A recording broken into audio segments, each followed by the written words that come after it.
네, 전두환 씨의 손자 전우원 씨. 지난주 5.18 추모 기간에 광주 방문하셨습니다. 전두환 씨 일가로는 처음으로 5.18 민주화운동 추모식에도 참석했고 국립 5.18 민주묘지를 방문해서 사죄하는 모습을 보였습니다.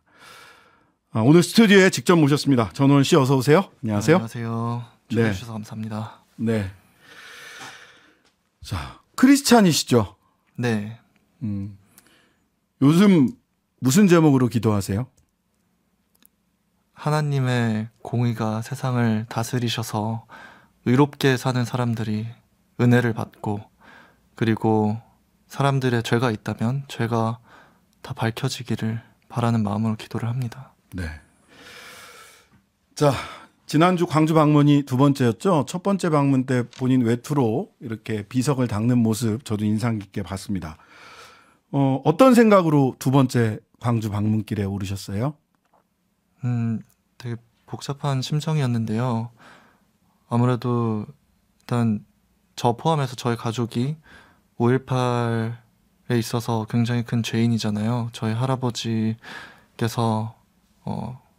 정말 많은 분들을 죽음으로 모셨고, 그리고 또 거기에 대한 사죄도 안 하셨고, 그리고 또 저는 그런 큰 죄가 있음을 알면서도 인정을 안 하고 좀 기피하고, 그리고 굉장히 정말 제가 27이란 나이를 먹을 때까지 오히려 이분들의 입장에서 한 번도 생각을 해본 적이 없어요. 그런데 저번에 이제 처음 가고 계속해서 방문을 할 때마다 오히려 저에게 제가 정말 큰 죄인임에도 불구하고 광주 시민분들께서 따뜻하게 맞아주시고 또 사람 대우를 해주셨을 때 그 감사함을 잊지 않고 계속해서 광주에 가는 게 맞다고 생각을 했고요. 그리고 워낙 그 상처 아픔이 깊다 보니까 제가 한두 번 그냥 찾아뵌다고 해서 그분들의 아픔이랑 한이 풀릴 것 같지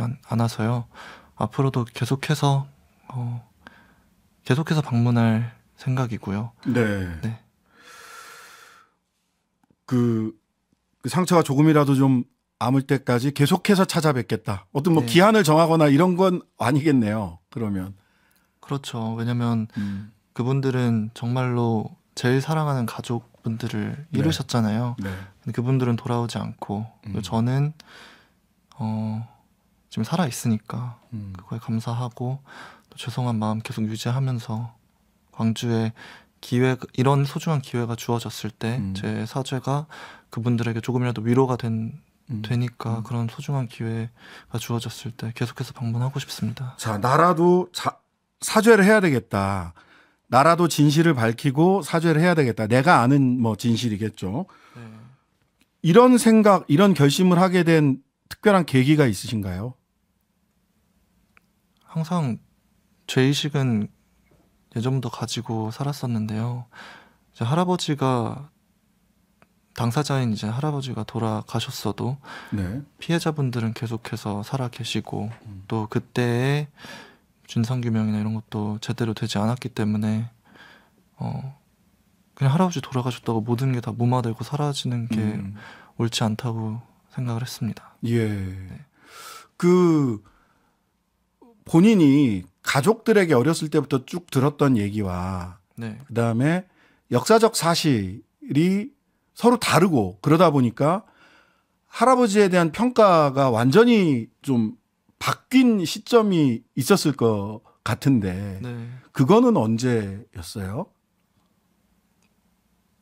제 가슴에서 정말 완전히 변하게 됐다고 하면 가서 이제 피해자분들 직접 뵈고 또 그분들이 말씀하신 진실을 듣고 제일 마음이 완벽하게 바뀐 것 같아요. 네. 자, 전우원 씨 두 번에 걸친 광주행과 진정성 있는 사과의 모습에 박관년 열사의 누나 박행순 씨는 단 한 번도 사죄하지 않던 할아버지 죄를 손자가 대신 무릎까지 꿇고 빌었다. 해묵었던 분노와 서름이 조금 풀렸다. 이런 직접 듣고 체감하셨죠, 광주에서. 네. 자, 5.18 유족들, 그래서 광주 시민들이 우리 전우원 씨 어떻게 맞이해 주셨어요? 정말 넓은 마음으로 따뜻하게 맞아주셨죠. 저는 정말로 이때까지 가족들의 얘기만 듣고 또 저도 가족의 일원으로서 저희 가족의 죄를 방관하던 입장으로서 광주에 가게 됐을 때 굉장히 두려움이 컸었거든요. 어떤 네. 일을 당할지 모른다 이런 생각을 하고 갔는데 막상 가니까 음. 정말로 가족같이 따뜻하게 맞아주시고 또 오히려 저보고 이제 건강 챙기라고 네, 네. 이런 식으로 이제 안부를 물어보시는 모습이 오히려 저를 지금 외면하고 있는 가족들과는 더 다르게 느껴지고 네. 더 따뜻하게 느껴졌습니다. 언젠간 가족들과 같이 왔으면 좋겠다 이렇게 말씀하셨던데 네. 뭐 모두가 함께 가기는 현실적으로 어려워 보이고 한두 분이라도 함께 가족과 함께 광주 방문할 수 있는 뭐 그런 계기가 있을까요? 어떠세요?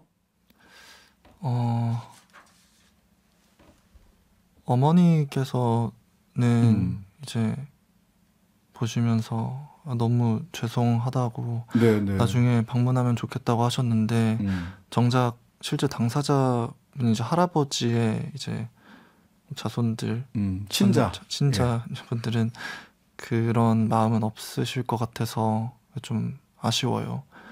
그분들이 직접 사죄를 드려야 이 피해자분들이 가장 많이 마음의 위로를 받고 한이 네. 풀리실 텐데 그래도 기도는 하고 있습니다. 네.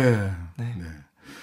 자, 이번에 그 며칠 전에 보도된 거 보니까 비자금 중에서도 네. 우리 우원 씨, 전우원 씨 본인도 모른 채 주식을 본인 명의로 네. 보유하고 있던 비상장 회사가 모두 10개 정도. 네.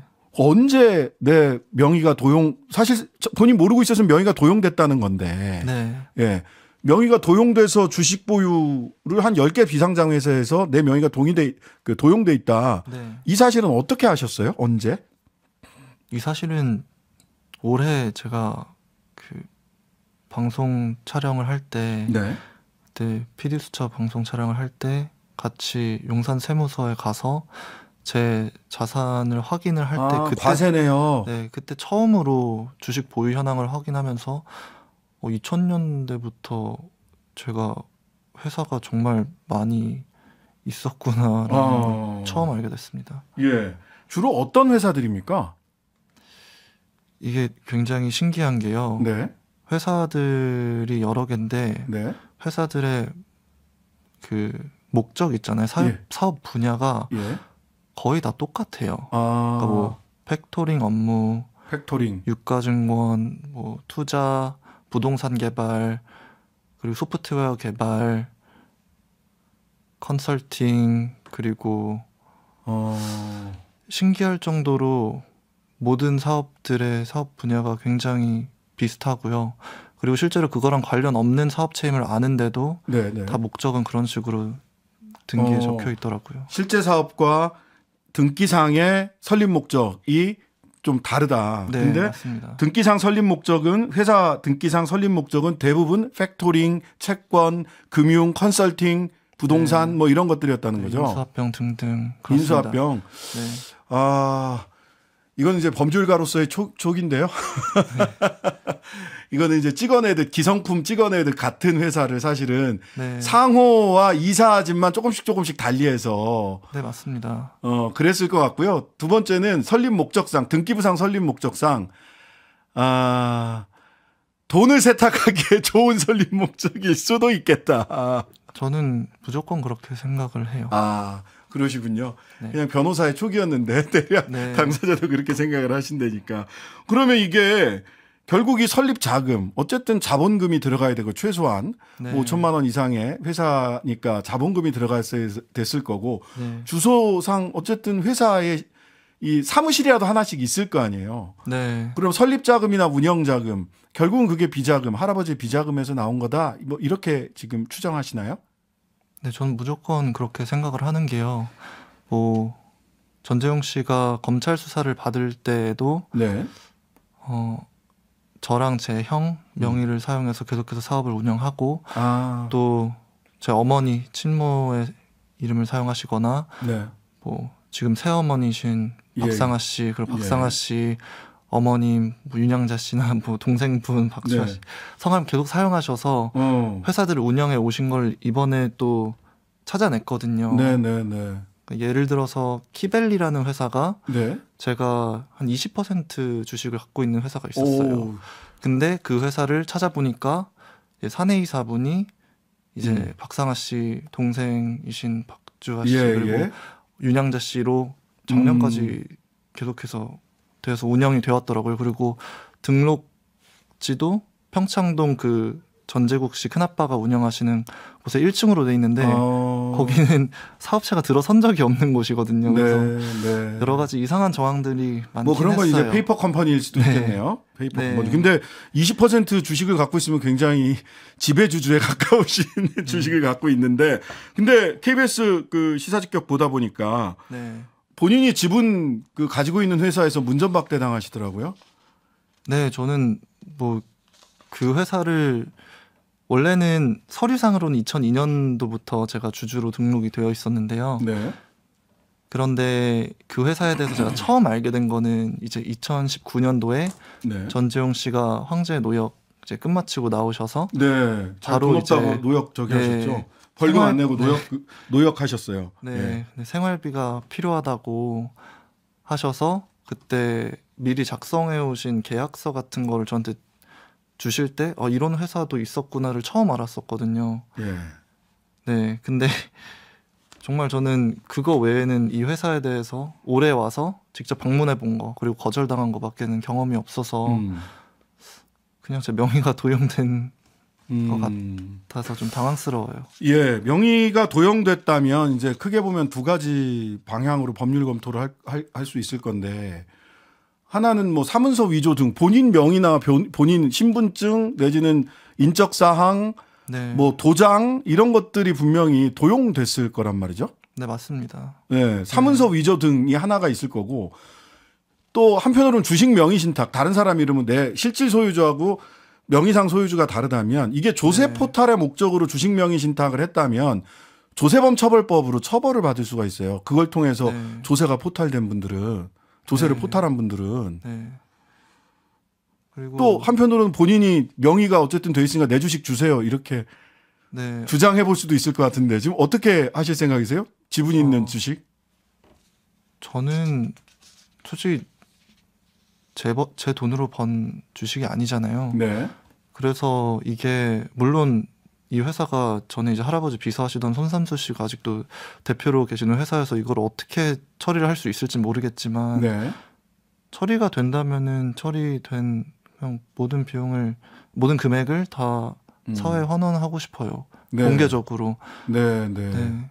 그리고 또 아까 말씀하신 것처럼 그 이 회사 관련돼서 저도 아직 배우는 단계다 보니까 네. 뭐 여러 가지 뭐 서류도 요청하고 했는데 상대 측 변호사에서 이제 답변서를 보내올 때 여러 가지 제가 작성한 적도 없는 그런 약정 그 서류 같은 거를 보여주시더라고요. 제 서명으로 사인이 된 게 아닌데 네. 제가 해외 생활을 할 때 제가 추정하기에는 그냥 전재용 씨가 제 이름 직접 쓰신 것 직접 같아요. 쓰신 것 같은 것도 많았고 해서 저도 아직 진실을 알아가는 과정에 있어요.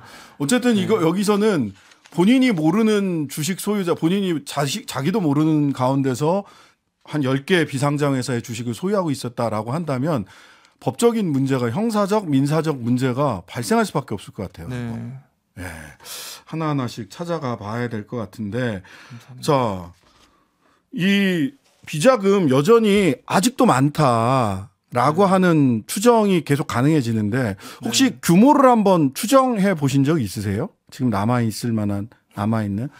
아무래도 이제 예전 뭐 수사관님들 말씀도 들어보고 했을 때 네. 많은 비자금이 무기명 채권 형식으로 많이 조성이 되었었다고 들었어요. 그리고 못 찾는데, 진짜 그래서 찾기 힘든데, 무기명 채권은. 못 찾으니까 그 규모가 얼마나 되는지도 모르고 예. 그래도 저희 가족 구성원분들이 하시는 여러 가지 사업체들을 네.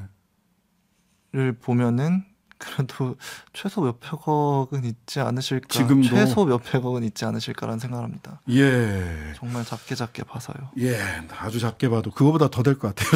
그냥 네. 느낌상. 예. 지금까지 추징금이 할아버지한테 부과됐던 추징금이 2,205억인데 그중에 네. 1,279억 추징됐거든요.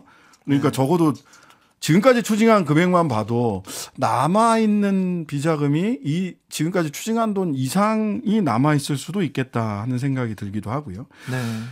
조금 뭐 이제 시간이 얼마 남지는 않았는데 네. 뭐 당사자로서는 조금 마음 아픈 얘기를 여쭙게 돼서 좀 죄송합니다만은 아닙니다. 네. 아버지는 못 만나고 통화도 안 되고 문자도 안 되고 이런 상황인가요? 전재용 씨?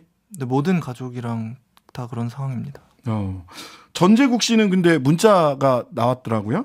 그 방송에서 네. 내 조카 아니고 찾아오지도 전화하지도 말라. 저는 여기까지는 그러실 수 있다고 보는데 네. 뒤에 네. 약 그만하고 정상적으로 살아라. 즉 우원 씨를 정상적이지 아닌 상태로 만들어야 본인들이 살 수 있다라고 하는 그런 좀 냉정한 판단을 한 게 아닌가라는 생각이 들어서 네.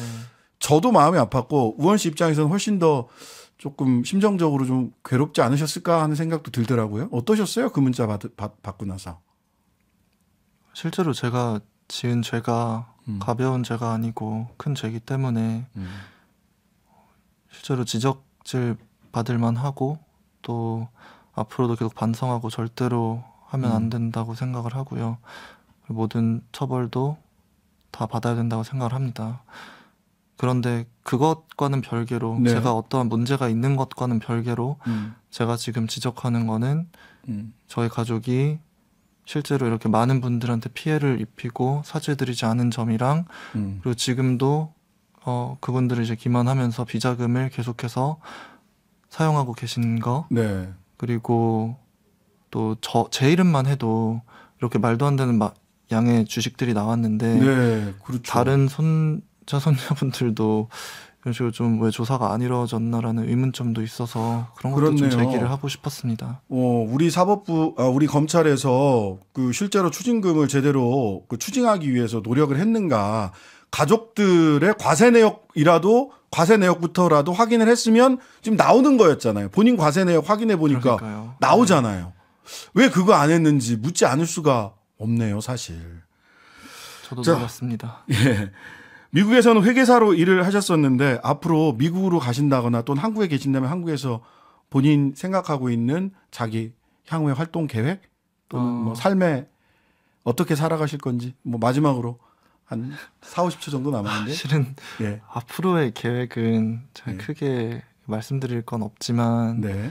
아무래도 제가 이때까지 한국에 오지 못했던 거는 제 가족들 때문에 제 가족들의 과오들 때문에 제가 두려워서 한국을 못 온 게 네. 컸어요. 그리고 네. 전지용 씨 BLS 관련돼서도 오산시 세금 때문에 네. 제가 계속 신용 불량자로도 있어가지고 한국 생활이 불가능하다고 해서 항상 그냥 미국에서 어쩔 수 없이 살아야겠다고 생각을 했는데요. 네. 이번에 오게 됐으니까 정말 새 삶을 살아간다고 생각하고 기회만 되면 한국에서 살아보고 싶어요. 네. 솔직한 말씀 감사드립니다. 오늘 말씀 여기까지 듣겠습니다. 감사합니다. 예, 전우원 씨였습니다. 네, 감사합니다. 감사합니다.